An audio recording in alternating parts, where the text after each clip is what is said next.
Welcome to Innovator Insights, where we explore the minds shaping the future of tomorrow's leaders. In this episode, Scott sits down with Andrew Caffrey, CEO of Canopy, Global Program Lead for Google for Education Certified Innovator Program, former geography teacher and school leader. We'll hear how Canopy's teacher-led, sustainability-focused approach is driving real change, why they gave 1% for the planet, and how they're equipping educators for AI's next wave. Welcome to the Innovator Insights podcast. I'm the host, Scott Fisher, and I am in New York today. Joining me today is Andrew Caffrey. Hello, Andrew. Hi, everyone. You are where today? I'm based in Lichfield, so I live right in the middle of the UK, so I'm about an hour north of London. Oh, terrific. Okay. Well, for those that are listening, Andrew is the CEO at Canopy, which is a team of educational technologists who help schools to use digital technology to enhance teaching and learning.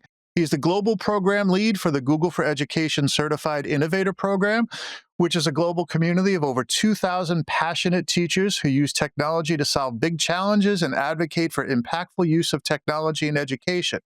He is a former secondary school assistant, head teacher, geography teacher, Duke of Edinburgh lead and specialist leader of education, and received an Inspirational Educator Award from the Worshipful Company of Educators in 2016. Wow, that's a mouthful. I hope I did it justice. Yeah, thanks for doing my biography so well. It's probably better than I would have done it, so that's great. Well, thank you so much, and it is quite an impressive biography. But let's go ahead and jump right in, okay? So obviously today we're here to talk about innovators. So why don't we jump in? I have a couple of questions for you that I hope you can provide us with an answer to. Does that sound good? Yeah, sure. Let's get going. Okay. Well, to start with, we all have our own thoughts or ideas on what defines innovation or makes someone an innovator. What do those terms mean to you? So I think in terms of what makes someone an innovator, it's really that ability to be able to identify, not necessarily solve, but I would say identify challenges and problems and think of solutions to be able to solve them. And lots of teachers just in their day-to-day life are sort of naturally innovating as we go along, aren't we? The teaching profession is very much about adapting to the students and to the classroom and to the environment you're in on a day-to-day, minute-by-minute basis. So I think lots of teachers naturally are quite innovative to be able to deal with that. But at that bigger scale, we often see it as being out there sort of people who can drive forward change and drive forward solutions. And then you could sort of move into my more sort of formal definition of what it is. And as you mentioned in my intro, one of the programs I work on is the Google Certified Innovator Program. And that is a program run by Google for Education that takes groups of people who apply and trains them to use design thinking methodology to solve challenges in education. So you could say at the formal end, there is an actual sort of definition and certification of it that I work with, but in the informal end, I think lots of teachers are innovators. They have to be. Oftentimes they're working with limited budgets, limited resources, so they have to be quite creative in what they do. So I'm the biggest champion of teachers, so hats off to them for the great work they do. So, okay, so then maybe you could tell me about the commitment that Canopy made to this program called 1% for the Planet. Yeah, so really this sort of links back to, where I'm the CEO at Canopy, and just to explain, I suppose, about what we do, Canopy is ultimately a training company, and we train teachers and students to use technology to improve teaching and learning. So everyone at Canopy is a former teacher, but there's lots of different values we have at Canopy, but one of our values is around sustainability, and we're a member of an organisation called 1% for the Planet. That means we gift 1% of our turnover every year to environmental charities. So at Canopy, we've chosen a range of charities. Some work in the tech space, some work in the tree planting space. So we've planted thousands of trees. And it's just being aware of the sort of the wider impacts of what we do, make a difference on the planet. So I'm a former geography teacher. So it was really important to me that Canopy had this sort of environmental awareness as part of its ethos. And that's why it's one of our values. So hopefully that explains our 1% of the planet commitment. Yeah, absolutely. I should probably back up a step here, and maybe you can give me a little bit more insight into some of the more groundbreaking aspects of your approach to, of Canopy's approach to the industry in general. what is it that you think might be unique or different in the way that you are approaching the industry? Yeah, I think if we had to call what makes us different, I suppose I would say, firstly, we are teacher-led, very much Hmm. so. So everyone at Canopy is an educator or now former educator. We're all working in the technology space now. But everyone at the team is a former educator. So we're driven by this passion that technology can make a difference to teaching and learning. But actually, it needs to come learning first. That's the second of our values there. And that is that, when we get this right, technology is a massive enabler to teaching and learning. But not every technology solution necessarily does that. And so therefore we Right. are quite selective on what we will work with and what we will sometimes talk about and the way we use technology. It isn't all technology is amazing. It's in the right hands, in the right way, at the right time. It can be transformative. And so we're quite selective in that space. Canopy is also quite unusual in that we're in what in the UK is called a community interest company. And in the US, you'd probably call that a type of not-for-profit. Right. And what that means is that our focus, our aim is not a financial one. We don't have shareholders and a board who we have to deliver a return to. But instead, we've got some targets. Just our targets aren't money. Our targets are about making an impact to the education community.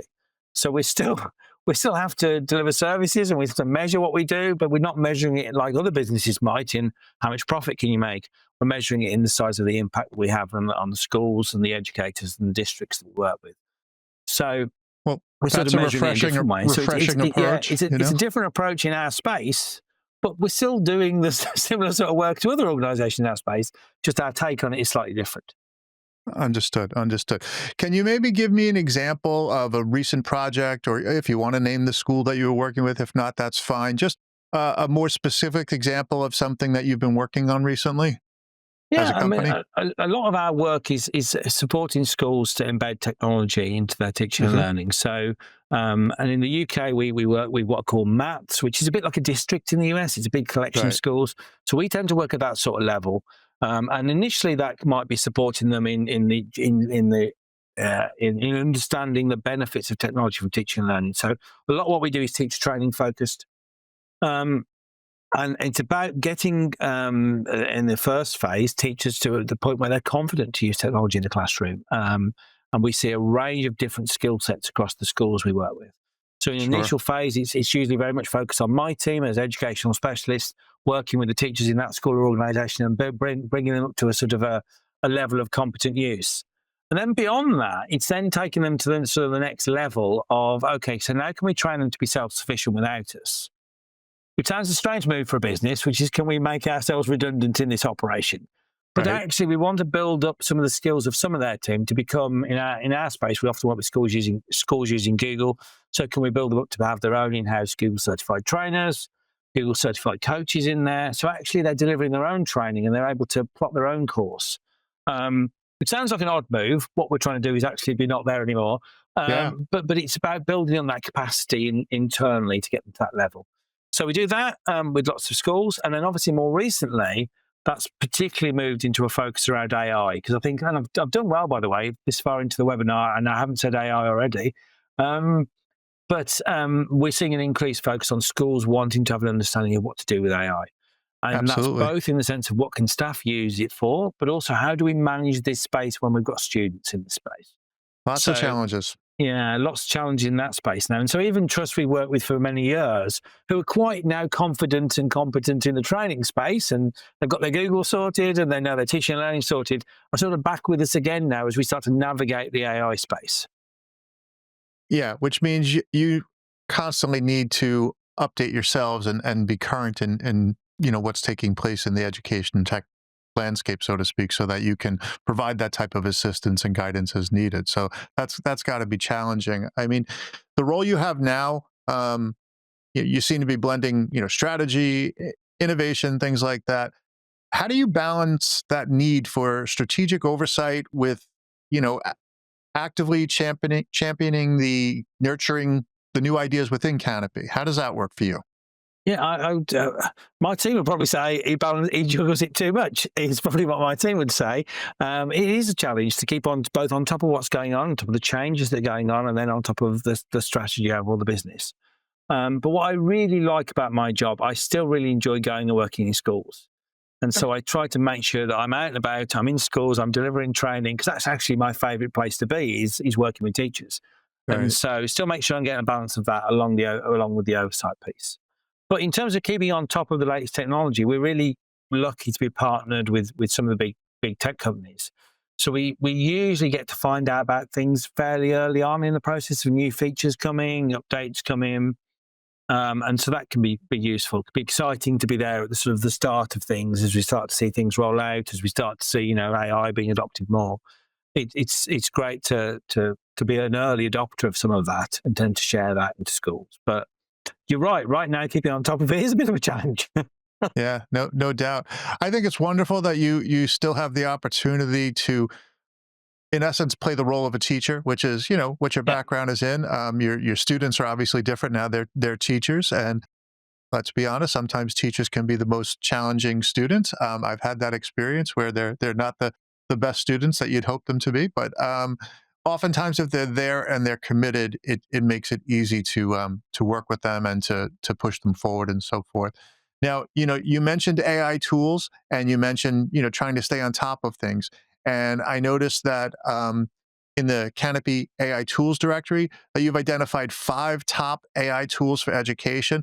So was there a specific criteria used in choosing the tools you did, or were there specific innovations related to each that you found particularly useful to educators? Yes, we decided to, early on in the AI sort of move, we decided to create a directory of tools Hmm. that effectively a big list of all the AI tools that were launching into the education space. And initially that felt like a really easy thing to do. And as the number of tools launched, we realized that's quite a challenging thing in itself, just to keep the list together. Hmm. To get onto the list, a tool simply has to have a privacy policy, which is quite a low bar of exit, but you'd be amazed how many we still have to refuse for not meeting that level. But if you had a privacy policy, we thought, well, that's a good start to working in our space. So that gets on the list. And then actually teachers themselves upvote things up the list. So the list is in an order of the most popular tools are at the top, and the ones that maybe haven't got the traction yet, or maybe are new, just lower down the list. And so teachers themselves are sort of choosing what they're finding most useful. So it's been interesting over time to sort of see big sort of shifts in mindset come through that list. Early on, it was very much the sort of was ChatGPT, Gemini, and Copilot were sitting at the top. Like the actual just the chat bots were there at the top, and there were other things down below. And over time, it sort of shifted towards teaching and learning tools, particularly as more tools have embedded AI more strongly. And we've seen things come to market that solve solutions. And so now we're seeing things like Notebook LM is now up much higher. I want to say Canva's up the list much higher now than it was. And then specific tools like Magic School, DFIT are on there at the top end, that are solving particular problems for educators. So a real shift in time over that list. It's also been interesting to watch which tools are disappearing off the list. Well, As that's in, where I was going to go. You beat me to the punch on that. Go have ahead. launched and disappeared because there was such a huge number of tools launched. The market could never sustain that quantity of tools. So we And there's have a lot also of seen overlap, that. right? Yeah, seen Yeah. some go again. We've now got a small but growing graveyard list of tools. Yeah, I'm sure. I'm also noticing a trend, and you can disagree if you're not seeing the same trend, but I am noticing you mentioned a couple of big name companies. Obviously, a few have already developed relationships with Google through Gemini and so forth. Some of the others you mentioned, though, I'm starting to see a bit of pushback by the end users in that they feel like maybe the investment in some of those more expensive, I'll say third parties that you were talking about, may not be such a good investment any longer, considering all that is now a part of Gemini or ChatGPT. Gemini in particular, because many schools, particularly I'm assuming the ones you work with, they have a Google Workspace for Education license that gives them access to those tools. So when someone who's working on the budget is talking to an instructional person, and sometimes they're not on the same page, but I'm starting to see instructional people recognize that, hey, we could probably, even though they're not controlling the budget, they're going back and saying we could probably save a little bit of money, and let's just use the tools that are built in or baked into the products these days versus some of these extra ones. And there's Yeah, also a sense of uh, um, a commitment on the part of the bigger companies like Google that they know that the product they're using today is not going to fall to the wayside like some of the other ones you mentioned. So are you seeing a similar trend or? What's Yeah, your we're take? certainly seeing. I mean, we're certainly seeing that. You're right, and we're seeing with Gemini, which we work with quite closely. There's a lot of new features added there that make it quite a strong offering now. If you look at things like the ability now to upload files into Gemini, audio descriptions that creates podcasts of the things you've uploaded, which is now native in Gemini and Notebook LM. Those are really strong features from a teaching and learning perspective, which means you're right. You start to think, do I need these other tools now?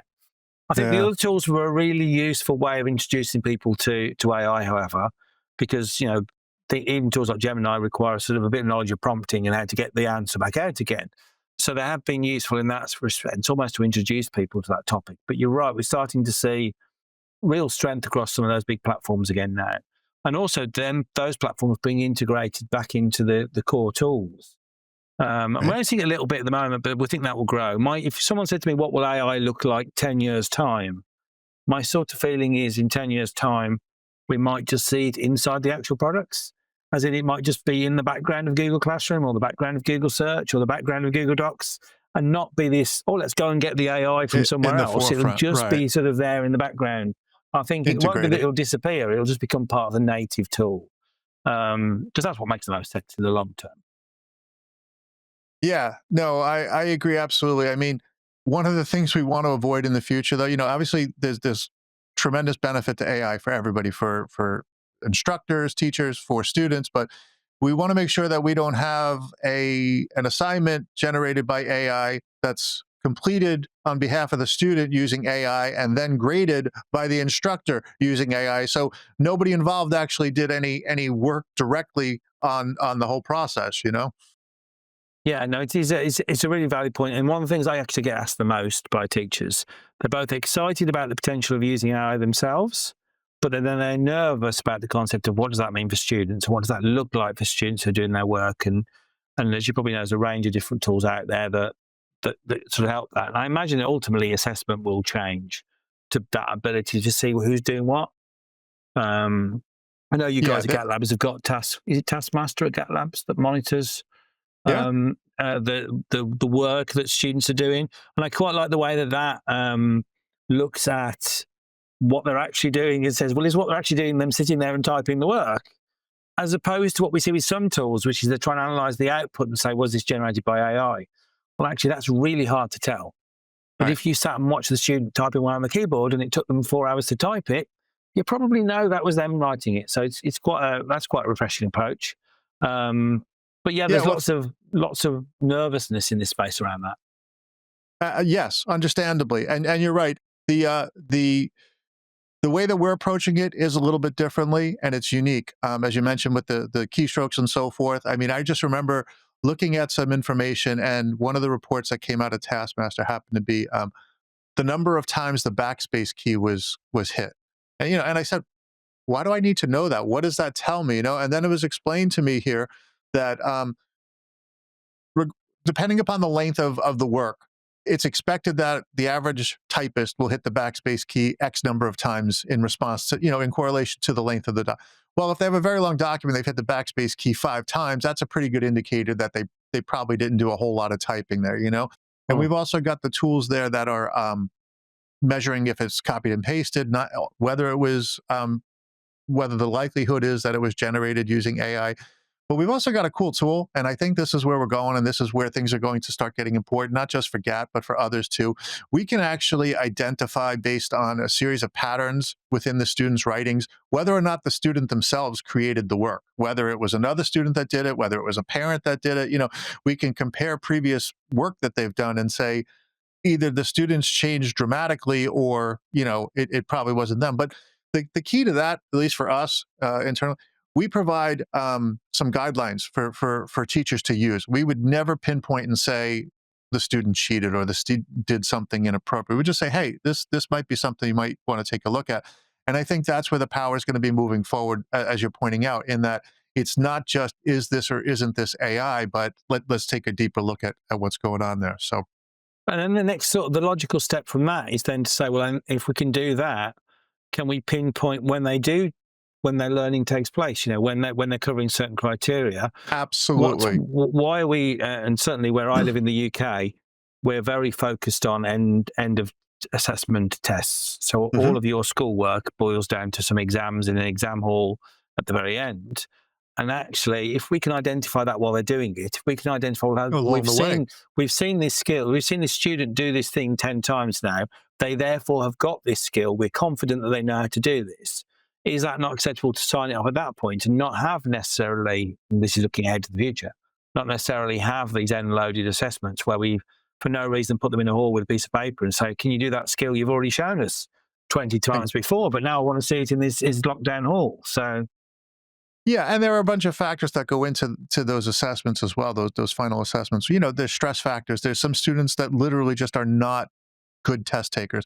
They possess all the skills necessary. They've already showed, as you pointed out, they've shown you their success, that they've achieved the goals. But on the end result is, if the end result is that one final examination and they don't do well on it, we tend to say, oh, they didn't master it, when that's not true. They just didn't master the examination.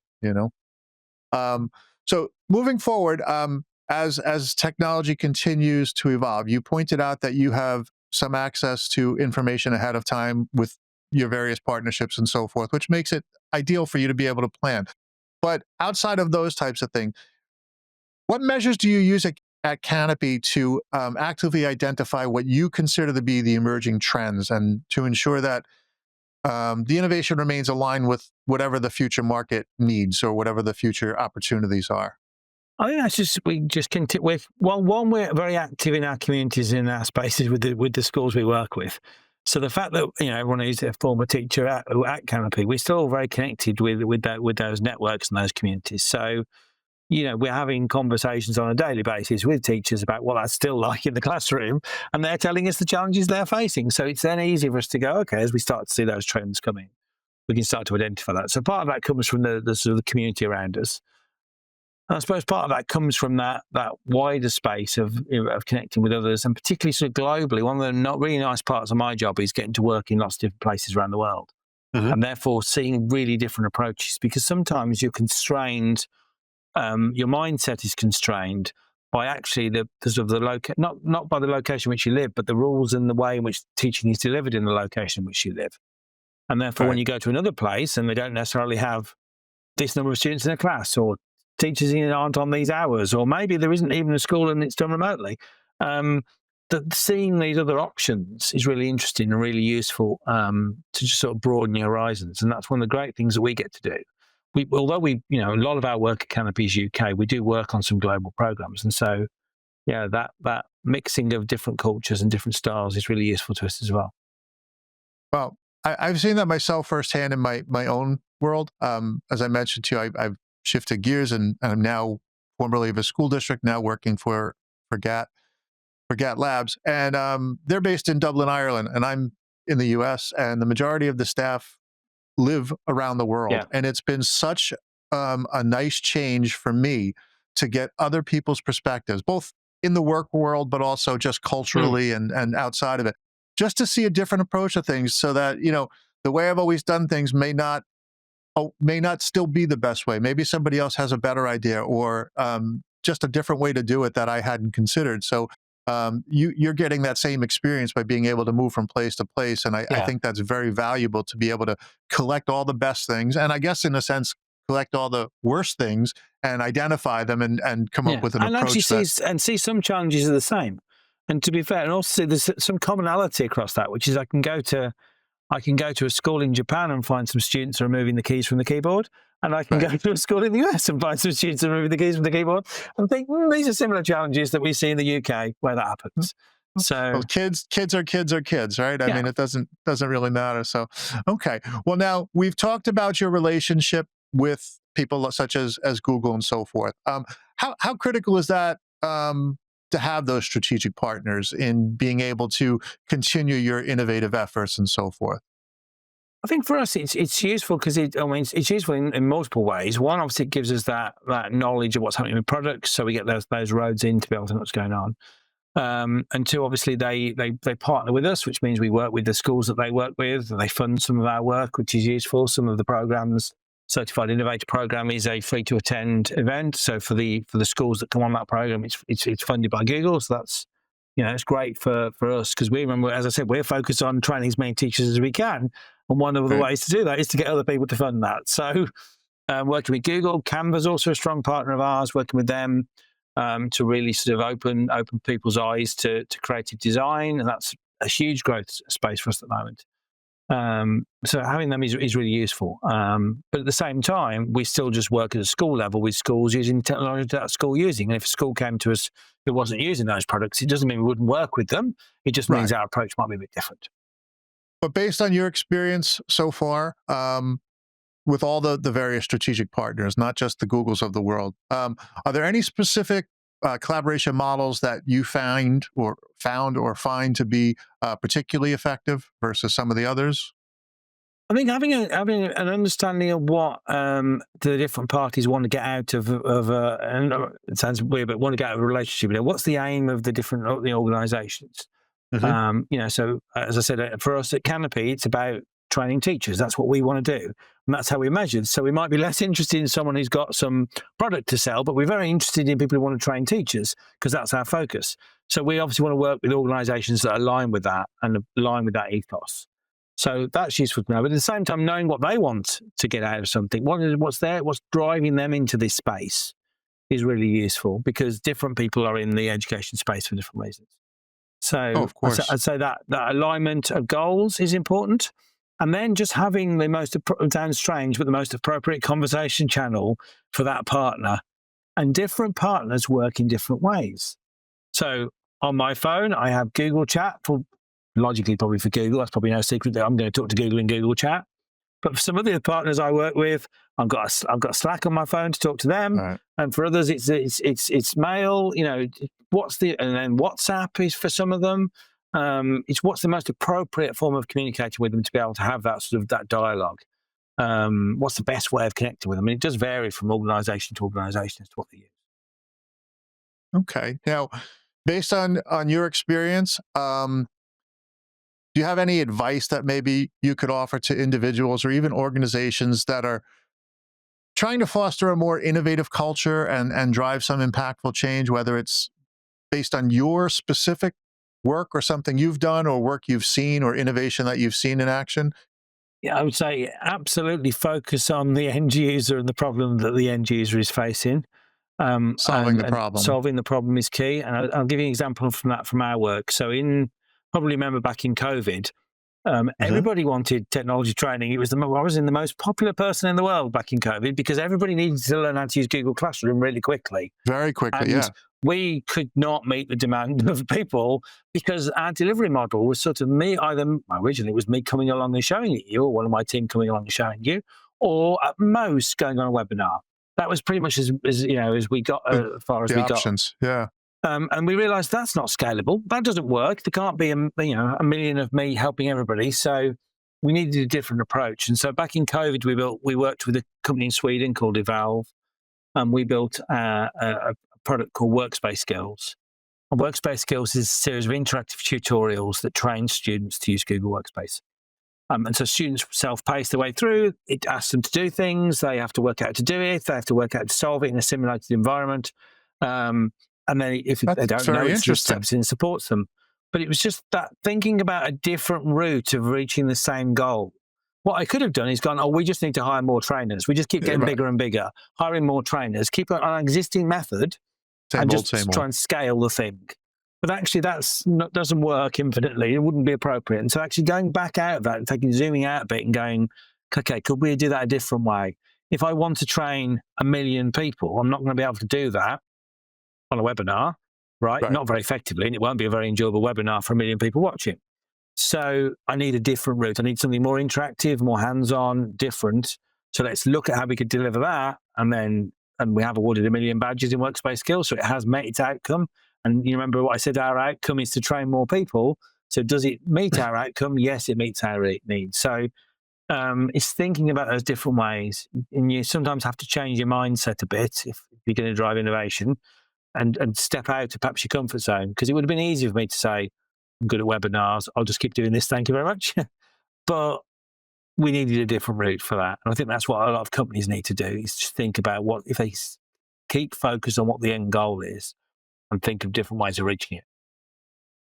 Yeah, I mean, I speak frequently about the fact that, tools are important if they solve a problem, but if they don't solve a problem, Yeah, they're not effective, or yeah. uh, And they're not worth the money. I would also say different tools are appropriate in different places because the problems Mhm. vary.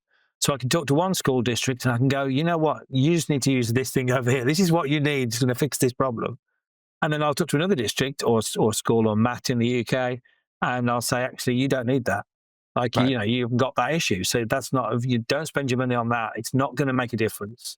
It's And I just would not needed. suspect they Yeah. they appreciate that honesty, and they respect that in you, that you're not Yeah. pushing them in a direction they don't need to go to, or selling them something that isn't in their best Yeah, interest. So it's a slightly strange one. We often say we don't really try and sell anything at Canopy because we're not really focused. Our aim isn't to sell things anyway; it's to do the training piece. But it's about solving solutions for schools, and we come off more authentically and properly if we do that. We find the right solution. So leaving something in there they don't need is of no use to any of us. right. And I am very picky. And the barrier for Canopy is, would I have, I was in a school, I was in a leadership position in a school, I was the person making decisions on what we were going to use.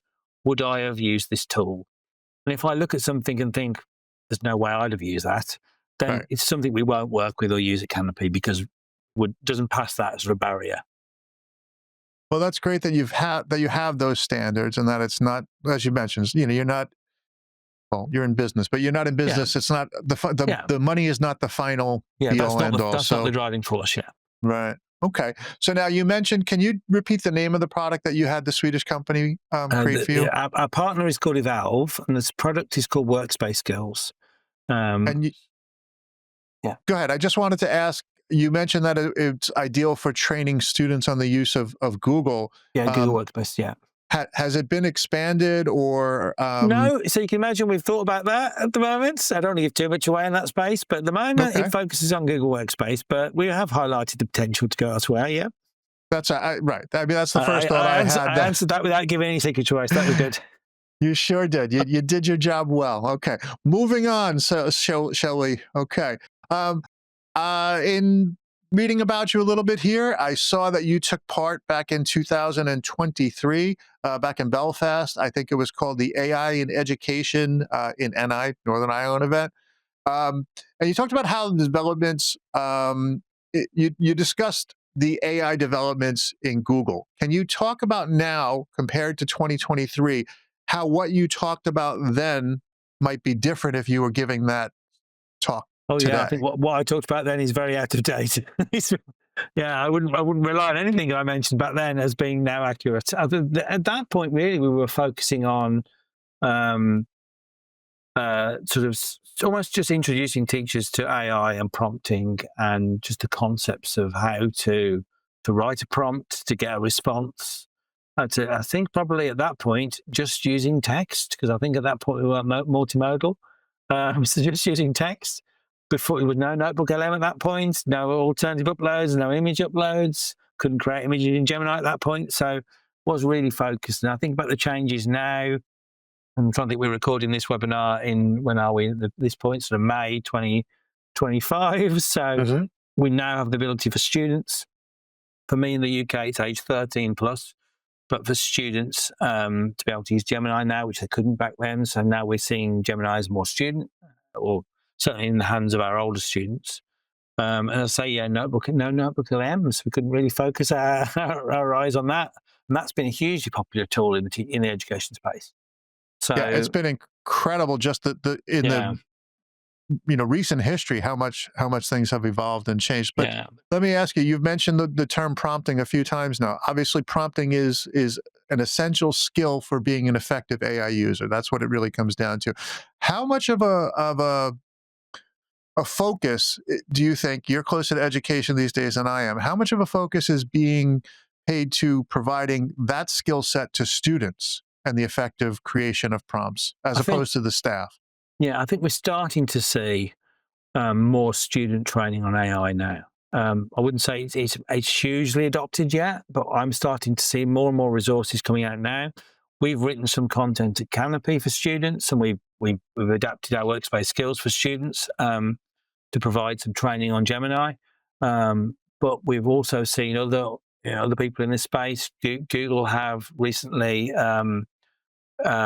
created a version of Gemini Academy, which is their training tool for students. So there's Gemini Academy for students available now. Then we've got the Raspberry Pi Foundation here in the UK. You've created a more broader AI-focused piece of training. So we're starting to see those resources being available. I wouldn't say lots of schools are using them yet, and that might take a year or two to sort of wind its way into curriculums. But we're sort of seeing people start to think about the fact that you need to be able to prompt to be able to use it properly. So you would agree that that's a necessary skill that we should figure out a way to impart upon the students. Absolutely, and I would probably go one step further and say if I always put that hat on. If I was back in school, what would I be doing right now? I would probably gatekeep access to AI for those I know who knew how to use it, which means I would probably have some sort of training for AI. And if you did it, I'd then, in the technical sense, I'd add you to a Google group that had access to Gemini. Right. For the actual process of what I would do, probably make an automation in the back end to do that. But I would probably do it that way. So that I'm saying, actually, before we let you on this, I want to know that you've got various skills, but also you understand bias. You understand that it might not give correct answers. How do I check the accuracy of the answers coming out? I'd want to know you had all those skills as a student before I'm going to let you on. So I would probably go one step further and use it as a barrier to entry, and expect some level of competency before it. But I think we'll start to see more training. We're seeing it already, more training in that space for students. Yeah, I've had previous guests on who have spoken about the important approach of a teacher essentially learning in front of the students. So in this case, we could talk about AI and seeing all the steps that the teacher goes through, just as the student with the same frustrations that the student faces, they're seeing firsthand that their teacher in the front of the room is going through the same thing, that it's a learning process for everybody, and it's a constant evolution or updating of skills or learning new skills to be competent in these areas. So I think that's important. An important approach also is to have the teachers modeling what they go through for the students. And that's particularly when you're working with younger students, things like image creation.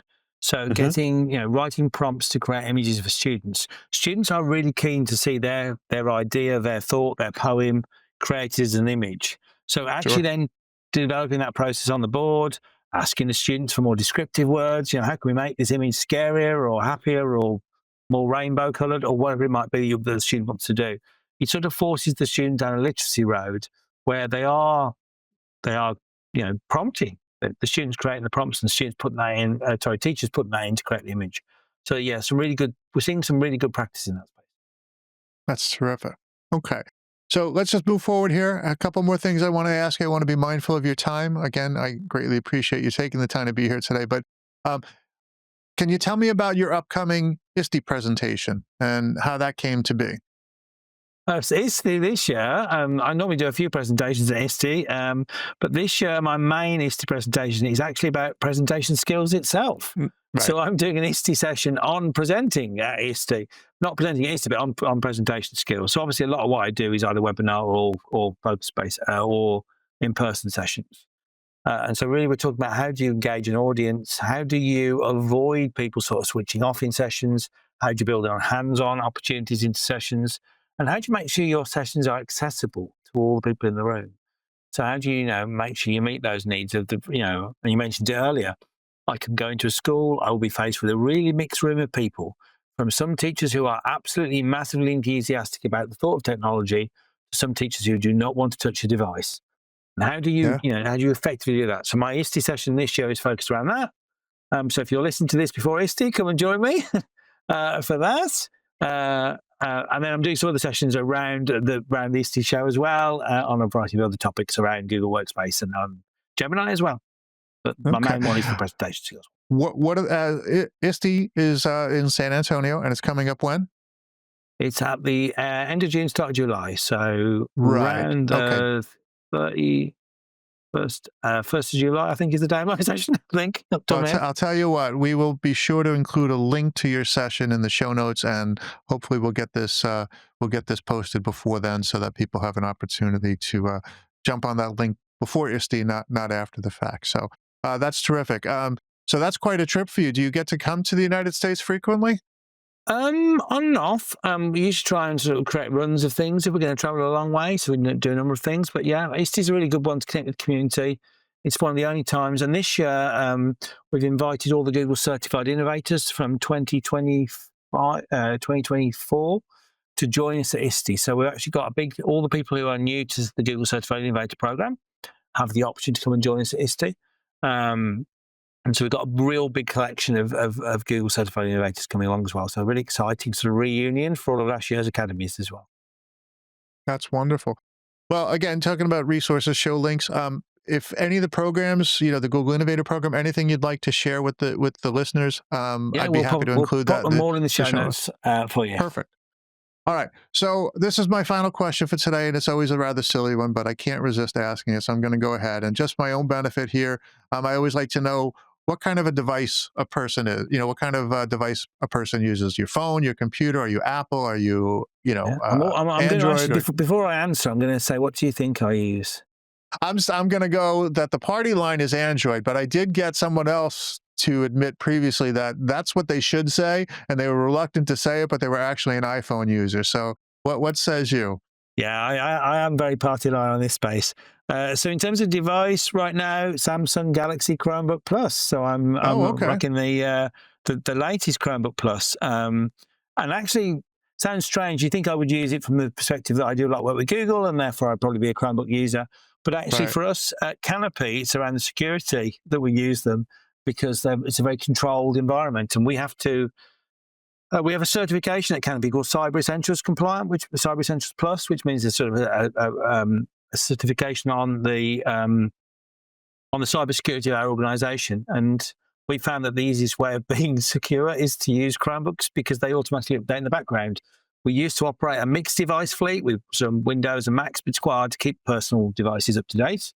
Whereas it's very hard to get a Chromebook to go out of date. So it's actually partly for that reason. But yeah, Chromebook on the device, and on the phone, I am very partial on this one, Pixel. So I'm Android and Pixel. So that's a bit boring, isn't it? That I'm on those two.